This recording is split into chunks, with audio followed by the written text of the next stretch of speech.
revolution. Well, you know, we all want to change the world. You've known Brian Kilmeade for years as a TV host here at Fox, but he's also an accomplished historian who just co-wrote a fascinating new book about a group of unsung heroes of the Revolutionary War. George Washington's Secret Six, the spy ring who saved the American Revolution, on the New York Times bestseller list, and it couldn't be getting better reviews, including, I found these, from two generals who followed in Washington's footsteps. Tommy Franks writes, "Freedom is not free, never has been, and never will be. Kilmeade and Yeager have done a wonderful job in reminding us all of the cost. Great read." And this from Stanley McChrystal. A fascinating read highlighting some of our nation's unknown heroes, heroes who never sought credit for nor recognition. Brian Kilmeade places them in their proper historical context as brave patriots who defended the American Revolution.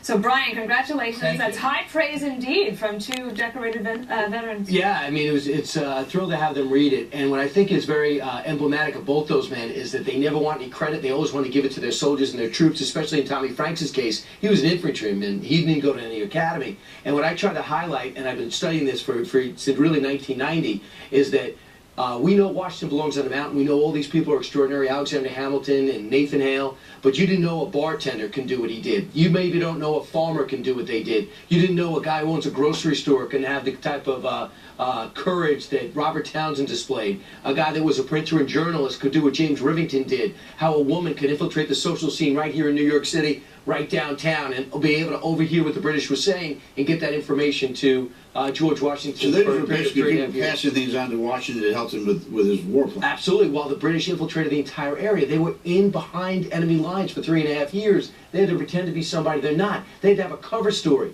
That's why Austin Rowe, the bartender, as you see this map, as our great animation department put up, he all of a sudden went 55 miles when he got word that something had to be picked up in Manhattan. He'd go from Setauket right into Manhattan. He'd have to take a ferry. Why? Because the bartender needs some supplies, but there was a note jammed in there. Then back to Setauket, then over to Caleb Brewster. Caleb Brewster was a big guy who had 5 friends in a whaleboat, and they would actually row through the British Navy across to George Washington, who had a courier.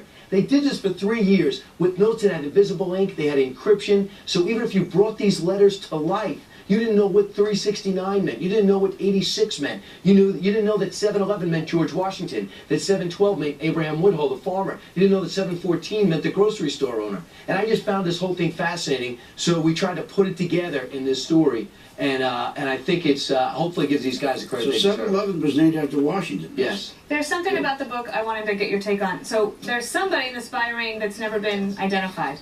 How is that possible? It is there's a lot of different theories I'm getting from all across the country now that everyone's reading the book, and I just didn't want to jump to conclusions and diminish everything else. But it could be the sister of Robert Townsend. It could be a love interest of Robert Townsend. They both came in with one certain letter in which Abraham Woodhull said there's a person about to enter the ring to be of supreme help to all of us. And it's a lady, means sophistication. 355 is how the ledger reads. So now that you're a best-selling New York Times best-selling author, can you get tables at Del Frisco's? No. Del Frisco's is the only place I can get tables because they love Fox over there. But for the most part, it's just telling a story, and we're able to do it here at Fox. Quickly, would you cast anyone from the Fox News Channel in the movie? Maybe Steve Doocy, maybe Elizabeth Hasselbeck, or anyone from the 5? Well, Elizabeth Hasselbeck could easily be the Lady 355, but of course I'd have to have screenings with Dana and yourself to give you a proper opportunity because we have to make sure. We'll be happy to be a Bob could